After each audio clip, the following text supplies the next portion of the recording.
Problem 3 for Violet Strange, our sleuth. The last problem, number 2, the second bullet, was quite sobering. This one is called An Intangible Clue, and we'll see what it's about. Have you studied the case? Not I. Not studied the case, which for the last few days has provided the papers with such conspicuous headlines? I do not read the papers. I have not looked at one in a whole week. Miss Strange, your social engagements must be of a very pressing nature just now. They are. And your business sense in abeyance? How so? You would not ask if you had read the papers. To this she made no reply, save by a slight toss of her pretty head. If her employer felt nettled by this show of indifference, he did not betray it, save by the rapidity of his tones, as, without further preamble, and possibly without real excuse, he proceeded to lay before her the case in question. Last Tuesday night, a woman was murdered in this city, an old woman, in a lonely house where she has lived for years. Perhaps you remember this house? It occupies a not inconspicuous site in 17th Street, a house of the olden time. No, I do not remember. The extreme carelessness of Miss Strange's tone would have been fatal to her socially, but then she would never have used it socially. This they both knew. Yet he smiled with his customary indulgence. Then I will describe it. She looked round for a chair and sank into it. He did the same. It has a fanlight over the front door. She remained impassive. And two old-fashioned strips of partly colored glass on either side, and a knocker between its panels, which may bring money some day. Oh, you do remember. I thought you would, Miss Strange. Yes, fanlights over doors are becoming very rare in New York. Very well, then. That house was the scene of Tuesday's tragedy. The woman who has lived there in solitude for years was foully murdered. I have since heard that the people who knew her best have always anticipated some such violent end for her. She never allowed maid or friend to remain with her after 5 in the afternoon. Yet she had money. Some think a great deal, always in the house. I am interested in the house, not in her. Yes, she was a character, as full of whims and crotchets as a nut is of meat. Her death was horrible. She fought. Her dress was torn from her body in rags. This happened, you see, before her hour for retiring. Some think as early as 6 in the afternoon, and here he made a rapid gesture to catch Violet's wandering attention.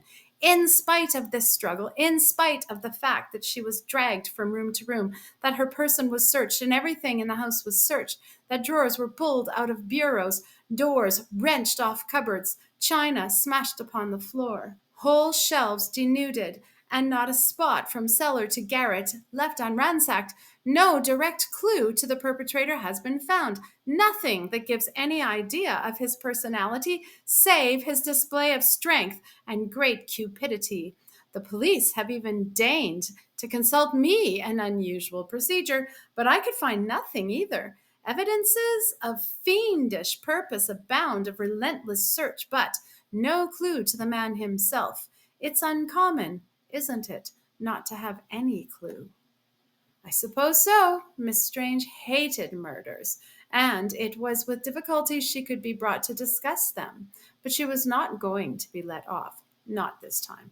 You see, he proceeded insistently, it's not only mortifying to the police, but disappointing to the press, especially as few reporters believe in the no thoroughfare business. They say, and we cannot but agree with them, that no such struggle could take place and no such repeated goings to and fro through the house without some vestige being left by which to connect this crime with its daring perpetrator. Still, she stared down at her hands, those little hands, so white and fluttering, so seemingly helpless under the weight of their many rings, and yet so slyly capable. She must have had queer neighbors, came at last from Miss Strange's reluctant lips. Didn't they hear or see anything of all of this? She has no neighbors. That is, after 5:30. There's a printing establishment on one side of her and a deserted mansion on the other side, and nothing but warehouses back and front. There was no one to notice what took place in her small dwelling after the printing house was closed. She was the most courageous or the most foolish of women to remain there as she did, but nothing except death could budge her. She was born in the room where she died, was married in the one room where she worked, saw husband, father, mother, and five sisters carried out in turn to their graves through the door with the fanlight over the top, and these memories held her. You are trying to interest me in the woman. Don't. No, I'm not trying to interest you in her, only trying to explain her. There was another reason for her remaining where she did so long after all residents had left the block. She had a business. Oh? She embroidered monograms for fine ladies. She did. But you needn't look at me like that. She never embroidered any for me. No, she did first class work. I saw some of it, Miss Strange. If I could get you into that house for 10 minutes, not to see her, but to pick up the loose, intangible thread which I am sure is floating around in it somewhere, wouldn't you go? Violet slowly rose, a movement which he followed to the letter.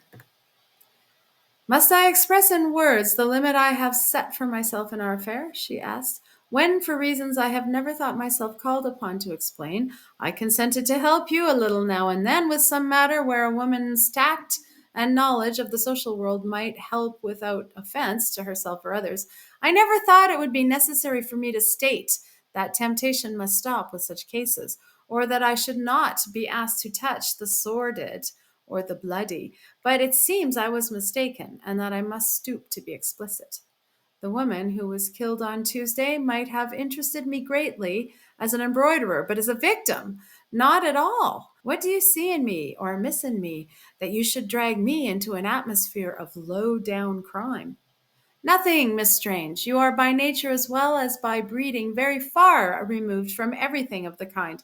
But you will allow me to suggest that no crime is low down, which makes imperative demand upon the intellect and intuitive sense of its investigator. Only the most delicate touch can feel and hold the thread I've just spoken of, and you have the most delicate touch I know. Do not attempt to flatter me. I have no fancy for handling befouled spiderwebs. Besides, if such elusive filaments fascinated me, how could I, well known in person and name, enter upon such a scene without prejudice to our mutual compact? Miss Strange! He had reseated himself, but so far he had failed to follow her example, and ignoring of the subtle hint that her interest might yet be caught, which seemed to annoy her a trifle. I should not have even suggested such a possibility had I not seen a way of introducing you there without risk to your position or mine.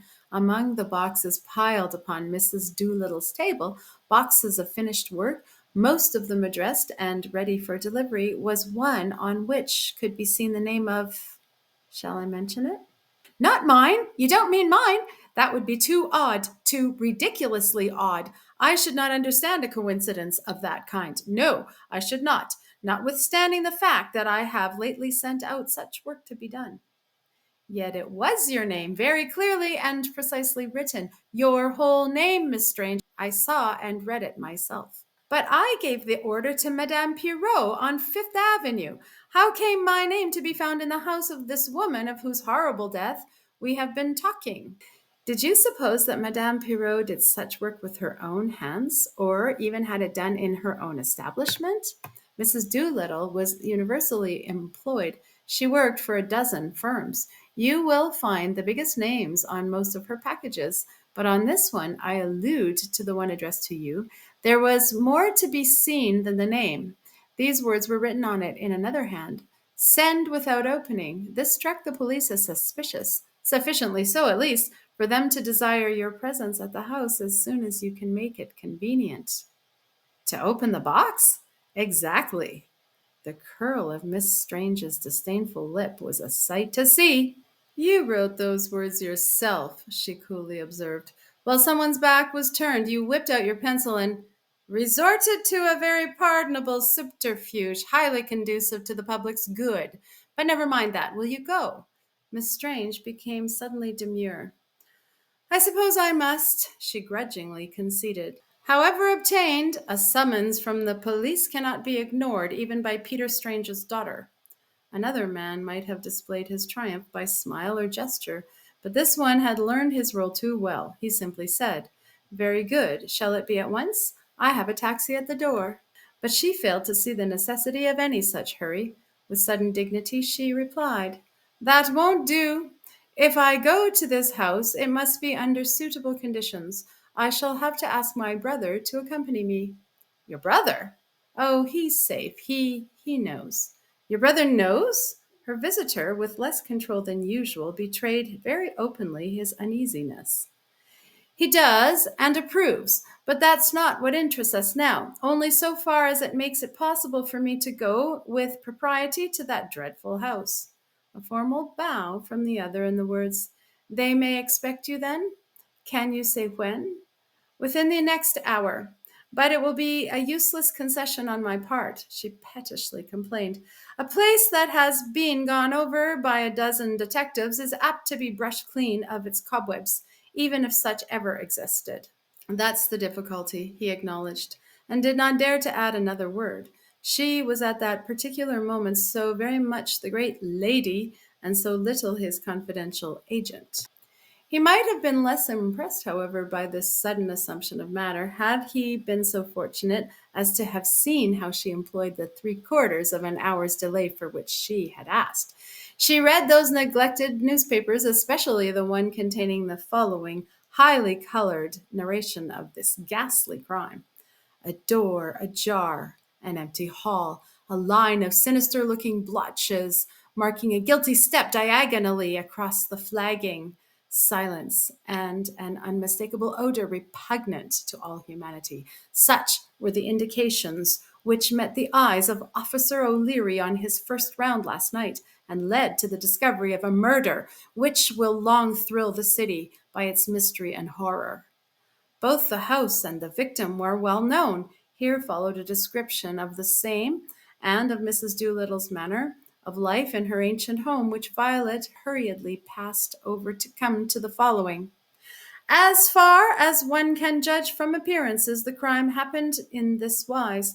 Mrs. Doolittle had been in her kitchen, as the tea kettle found singing on the stove goes to prove, and was coming back through her bedroom when the wretch, who had stolen in by the front door, which, to save steps, she was unfortunately in the habit of leaving on the latch till all possibility of customers for the day was over, sprang upon her from behind and dealt her a swinging blow with the poker he had caught up from the hearthstone. Whether the struggle which ensued followed immediately upon the first attack or came later, it will take medical experts to determine, but whenever it did occur, the fierceness of its character is shown by the grip taken upon her throat and the traces of blood, which are to be seen all over the house. If the wretch had lugged her into her workroom and thence to the kitchen, and thence back to the spot of the first assault, the evidence could not have been more ghastly. Bits of her clothing, torn off by a ruthless hand, lay scattered all over the floors. In her bedroom, where she finally breathed her last, there could be seen mingled with these number of large but worthless glass beads, and close against one of the baseboards the string which had held them, as shown by the few remaining beads still clinging to it.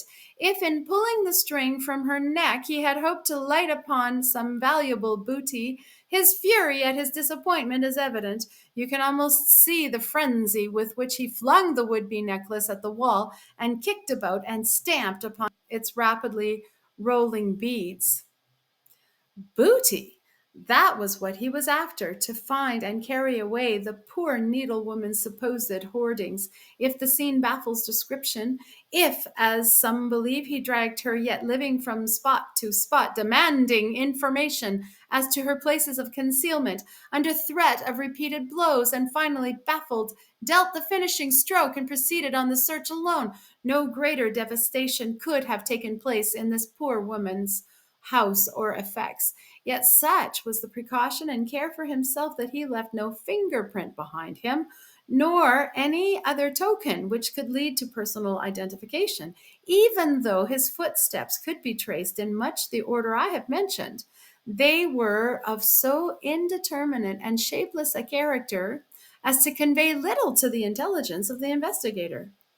That these smears, they could not be called footprints, not only crossed the hall, but appeared in more than one place on the staircase proves that he did not confine his search to the lower story. And perhaps one of the most interesting features of the case lies in the indications given by these marks of the raging course he took through these upper rooms. As the accompanying diagram will show, we omit the diagram. He went first into the large front chamber, fenced to the rear, where we find two rooms, one unfinished and filled with accumulated stuff, most of which he left lying loose upon the floor, and the other plastered and containing a window opening upon an alleyway at the side, but empty of all furniture and without even a carpet on the bare boards. Why he should have entered the latter place, and why, having entered, he should have crossed to the window, will be plain to those who have studied the conditions. The front chamber windows were tightly shuttered, the attic ones cumbered with boxes and shielded from approach by old bureaus and discarded chairs. This one only was free, and although darkened by the proximity of the house neighboring it across the alley, was the only spot on the story where sufficient light could be had at this late hour for the examination of any object of whose value he was doubtful. That he had come across such an object and had brought it to this window for some such purpose is very satisfactorily demonstrated by the discovery of a worn out wallet of ancient make lying on the floor directly in front of this window, a proof of his cupidity, but also proof of his ill luck. For the wallet, when lifted and opened, was found to contain 200 or more dollars in old bills, which, if not the full hoard of their industrious owner, was certainly worth the taking by one who had risked his neck for the sole purpose of theft. This wallet and the flight of the murderer without it gave to this affair, otherwise simply brutal, a dramatic interest which will be appreciated not only by the very able detectives already hot upon the chase, but by all other inquiring minds anxious to solve a mystery of which so estimable a woman has been the unfortunate victim. A problem is presented to the police. There Violet stopped. When, not long after, the superb limousine of Peter Strange stopped before the little house in 17th Street, it caused a veritable sensation, not only in the curiosity mongers lingering on the sidewalk, but to the two persons within, the officer on guard and a belated reporter. Though dressed in her plainest suit, Violet Strange looked much too fashionable and far too young and thoughtless to be observed without emotion entering a scene of hideous and brutal crime. Even the young man who accompanied her promised to bring a most incongruous element into this atmosphere of guilt and horror, and as the detective on guard whispered to the man beside him, might much better have been left behind in the car. But Violet was great for the proprieties, and young Arthur followed her in. Her entrance was a coup du théâtre. She had lifted her veil in crossing the sidewalk, and her interesting features and general air of timidity were very fetching. As the man holding open the door noted the impression made upon his companion, he muttered with sly facetiousness, "You think you'll show her nothing, but I'm ready to bet a fiver that she'll want to see it all, and that you'll show it to her." The detective's grin was expressive, notwithstanding the shrug with which he tried to carry it off. And Violet? The hall into which she now stepped from the most vivid sunlight had never been considered, even in its palmiest days, as possessing cheer, even of the stately kind. The ghastly green light infused through it by the colored glass on either side of the doorway seemed to promise yet more dismal things beyond. "Must I go in there?" she asked, pointing with an admirable simulation of nervous excitement to a half-shut door at her left. "Is there where it happened? Arthur, do you suppose that there is where it happened?" "No, no, miss," the officer made haste to assure her. "If you are Miss Strange," Violet bowed, "I need hardly say that the woman was struck in her bedroom. The door beside you leads into the parlor, or as she would have called it, her workroom. You needn't be afraid of going in there. You will see nothing but the disorder of her boxes. They were pretty well pulled about, Not all of them, though, he added, watching her as closely as the dim light permitted. There is one which gives no sign of having been tampered with. It was done up in wrapping paper and is addressed to you, which in itself would not have seemed worthy of our attention had not these lines been scribbled on it in a man's handwriting: send without opening.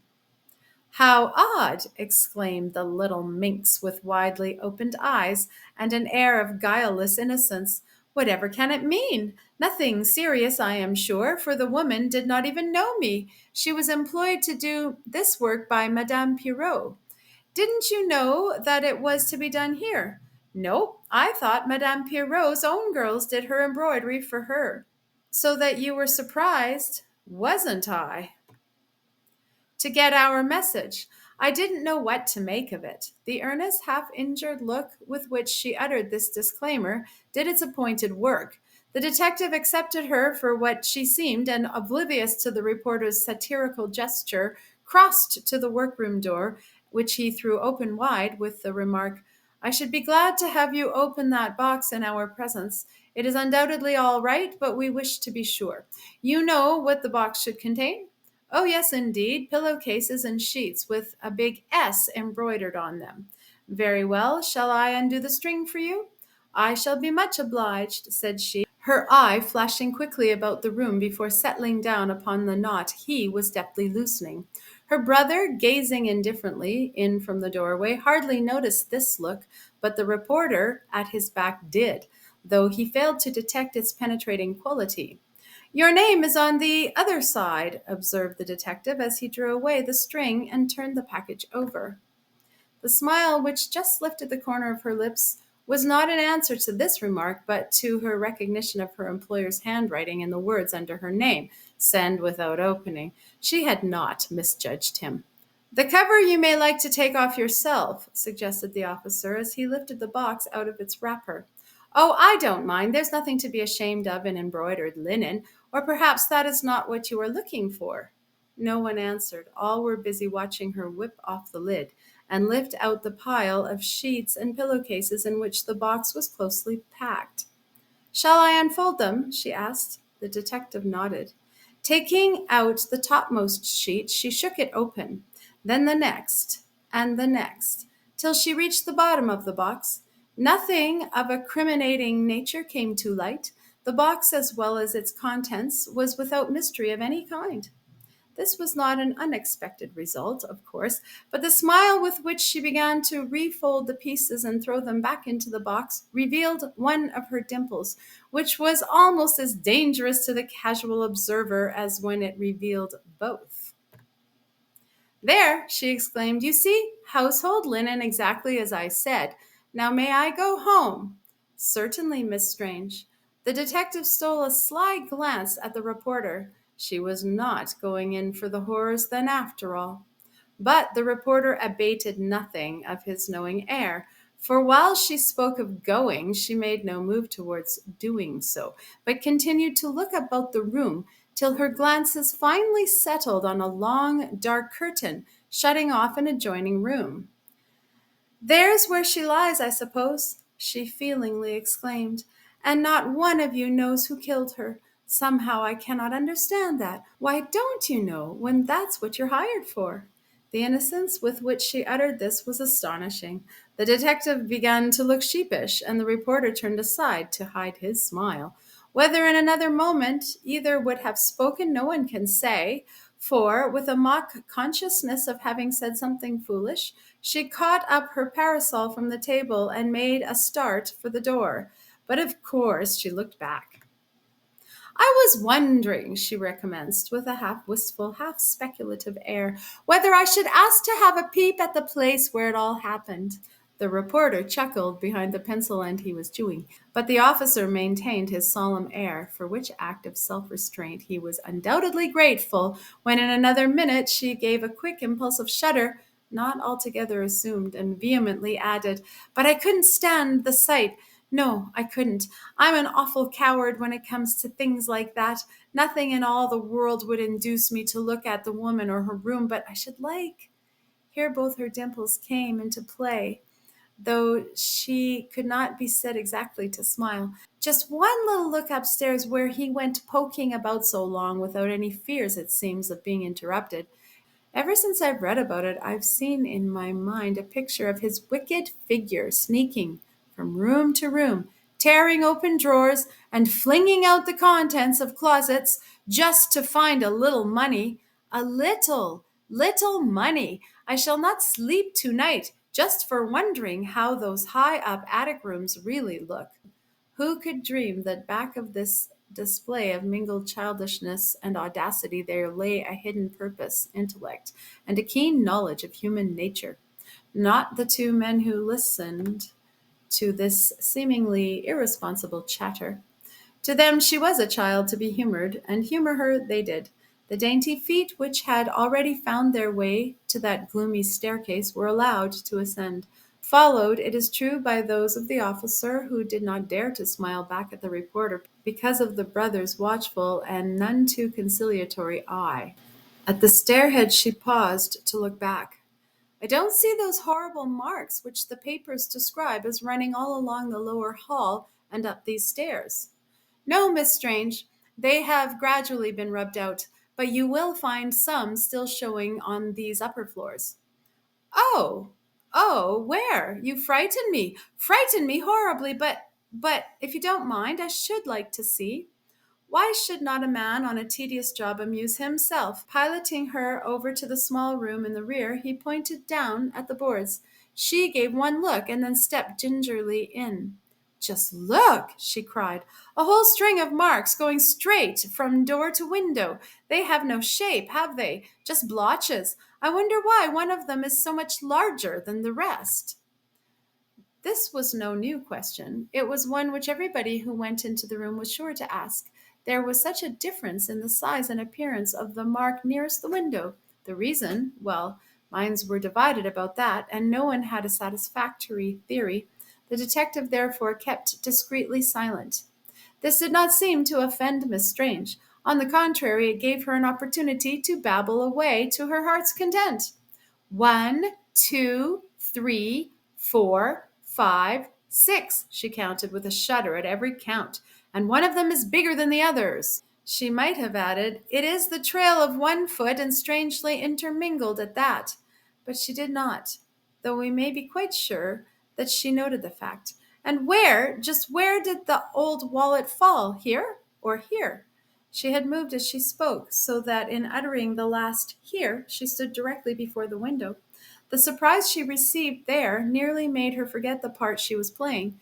From the character of the light in the room, she had expected on looking out to confront a nearby wall, but not a window in that wall. Yet that was what she saw directly facing her from across the old-fashioned alley separating this house from its neighbor.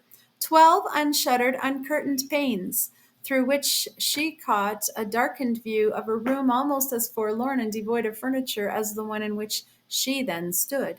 When quite sure of herself, she let a certain portion of her surprise appear. Why, look, she cried, if you can't see right in next door, what a lonesome looking place. From its desolate appearance, I should think the house quite empty. And it is. That's the old Schaefer homestead. It's been empty for a year. Oh, empty!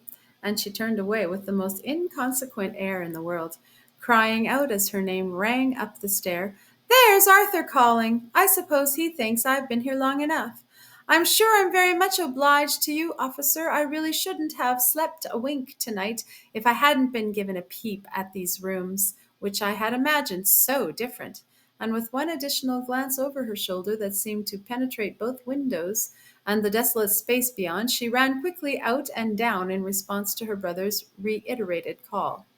Drive quickly as the law allows, to Hiram Brown's office in Duane Street. Arrived at the address named, she went in alone to see Mr. Brown. He was her father's lawyer and a family friend. Hardly waiting for his affectionate greeting, she cried out quickly, tell me how I can learn anything about the old Schaefer house in 17th Street. Now, don't look so surprised. I have very good reasons for my request, and I'm in an awful hurry. But I know, there's been a dreadful tragedy next door to it. But it's about the Schaffer house itself. I want some information. Has it an agent? Of course it has an agent, and here is his name. Mr. Brown presented her with a card on which he had hastily written both name and address. She thanked him, dropped him a mocking curtsy full of charm, whispered, "Don't tell father," and was gone. Her manner to the man she next interviewed was very different. As soon as she saw him, she subsided into her usual society manner.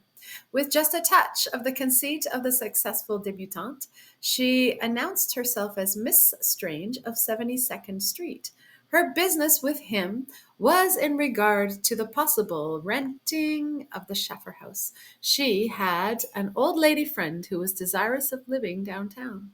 In passing through 17th Street, she had noticed that the old Schaffer house was standing empty and had been immediately struck with the advantages it possessed for her elderly friend's occupancy. Could it be that the house was for rent? There was no sign on it to that effect, but etc. His answer left her nothing to hope for. "It is going to be torn down," he said. "Oh, what a pity!" she exclaimed. "Real colonial, isn't it? I wish I could see the rooms inside before it is disturbed. Such doors and such dear old-fashioned mantelpieces as it must have. I just dote on the colonial. It brings up such pictures of the old days, weddings, you know, and parties, all so different from ours and so much more interesting." Is it the chance shot that tells? Sometimes. Violet had no especial intention in what she said, save as a prelude to a pending request, but nothing could have served her purpose better than that one word, wedding. The agent laughed and, giving her his first indulgent look, remarked genially, "Romance is not confined to those ancient times. If you were to enter that house today, you would come across evidences of a wedding as romantic as any which ever took place in all the 70 odd years of its existence. A man and a woman were married there day before yesterday, who did their first courting under its roof 40 years ago. He has been married twice, and she once in the interval. But the old love held firm, and now, at the age of 60 and over, they have come together to finish their days in peace and happiness. Or so we will hope." Married! Married in that house, and on the day that she caught herself up in time. He did not notice the break. "Yes, in memory of those old days of courtship, I suppose. They came here about 5, got the keys, drove off, went through the ceremony in the empty house, returned the keys to me in my own apartment, took the steamer for Naples, and were on the sea before midnight. Do you not call that quick work as well as highly romantic?" "Very." Miss Strange's cheek had paled. It was apt to when she was greatly excited. "But I don't understand," she added the moment after. "How could they do this and nobody know about it? I should have thought it would have got into the papers. They are quiet people. I don't think they told their best friends."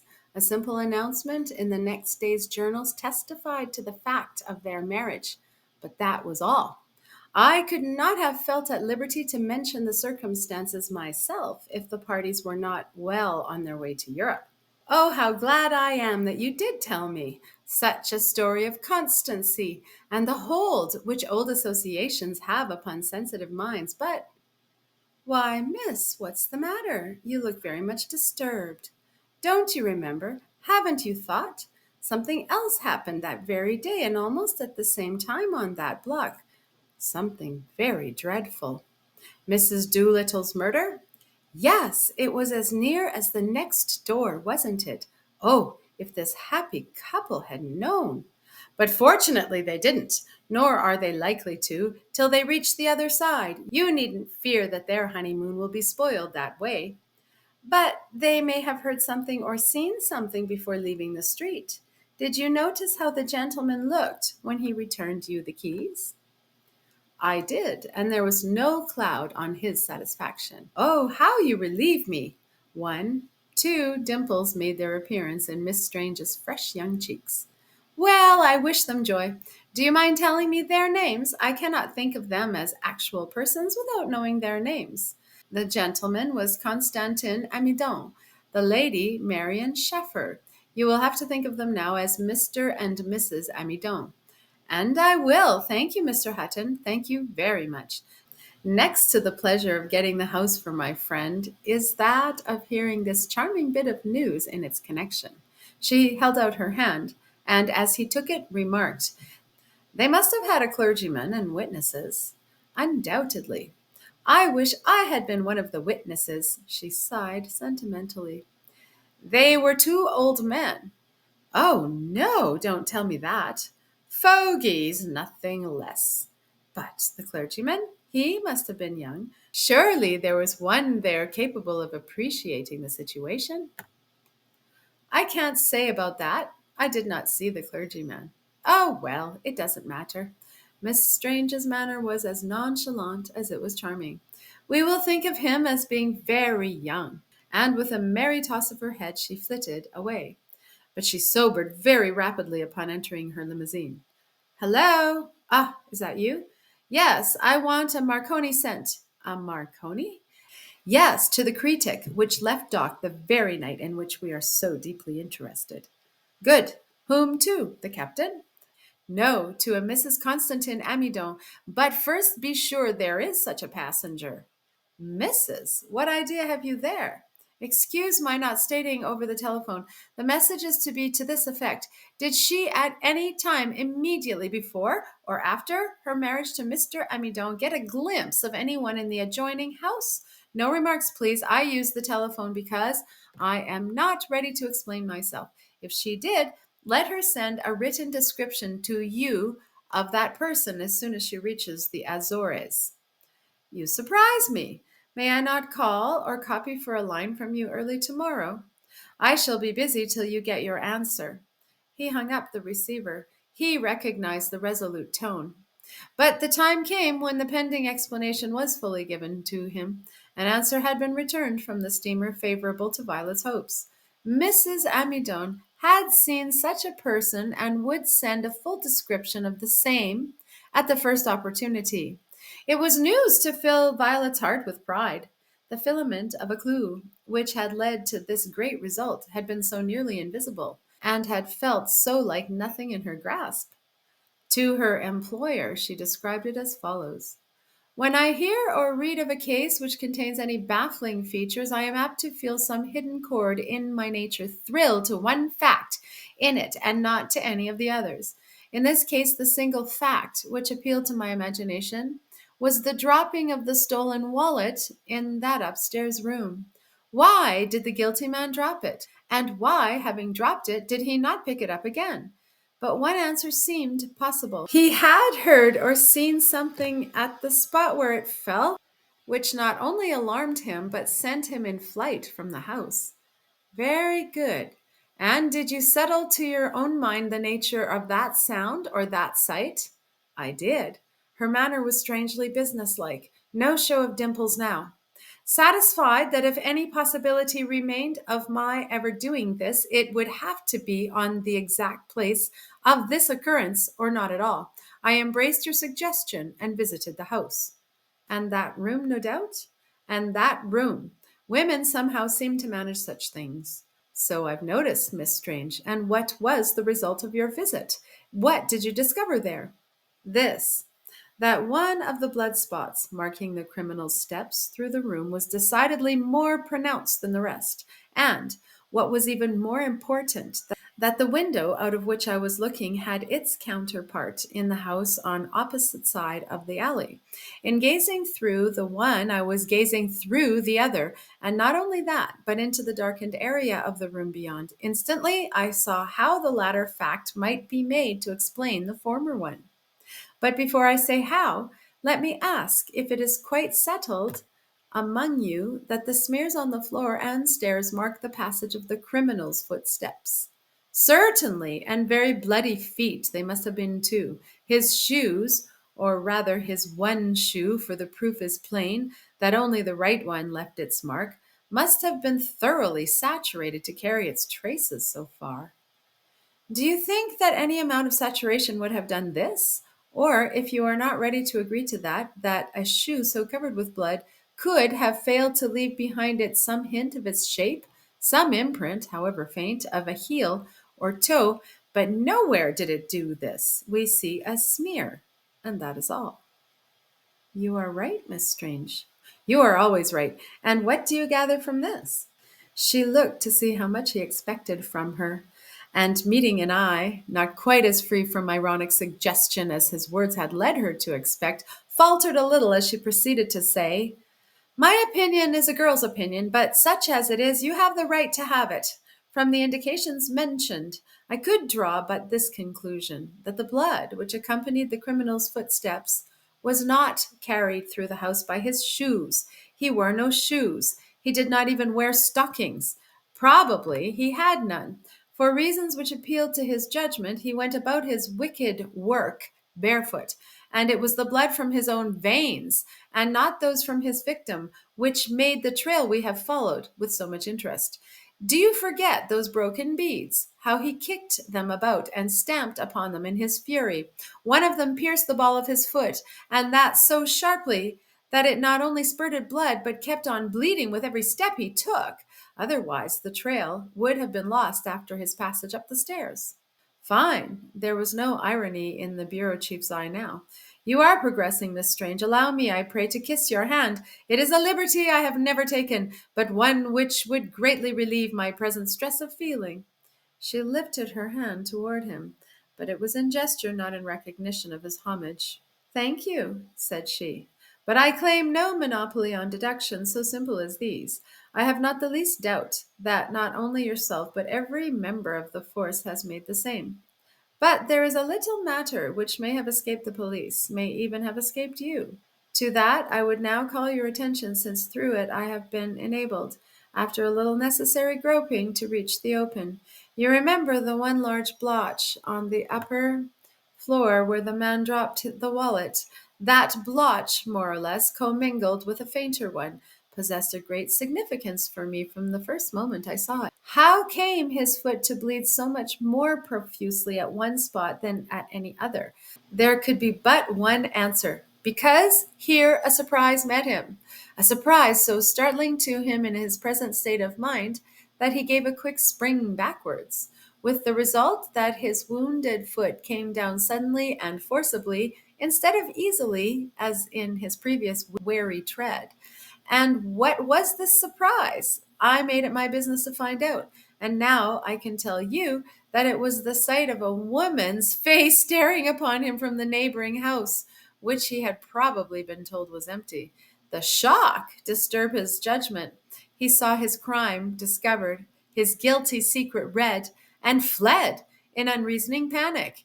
He might better have held on to his wits.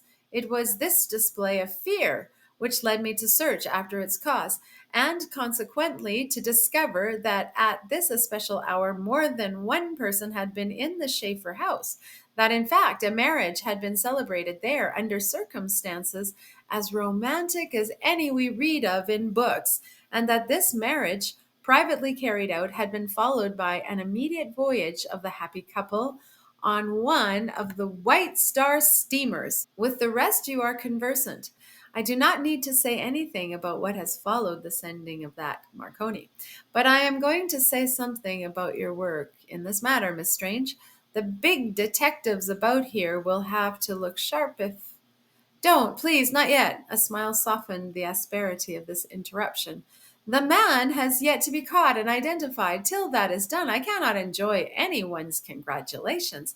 And you will see that all this may not be so easy. If no one happened to meet the desperate wretch before he had an opportunity to retie his shoelaces, there will be little for you or even for the police to go upon but his wounded foot, his undoubtedly carefully prepared alibi, and later a woman's confused description of a face, seen but for a moment only, and that under a personal excitement, precluding minute attention. I should not be surprised if the whole thing came to nothing. But it did not. As soon as the description was received from Mrs. Amidon, a description, by the way, which was unusually clear and precise owing to the peculiar and contradictory features of the man, the police were able to recognize him among the many suspects already under their eye. Arrested, he pleaded just as Miss Strange had foretold, an alibi of a seemingly unimpeachable character, but neither it nor the plausible explanation with which he endeavored to account for a freshly healed scar amid the calluses of his right foot could stand before Mrs. Amidon's unequivocal testimony that he was the same man she had seen in Mrs. Doolittle's upper room on that afternoon of her own happiness and of that poor woman's murder.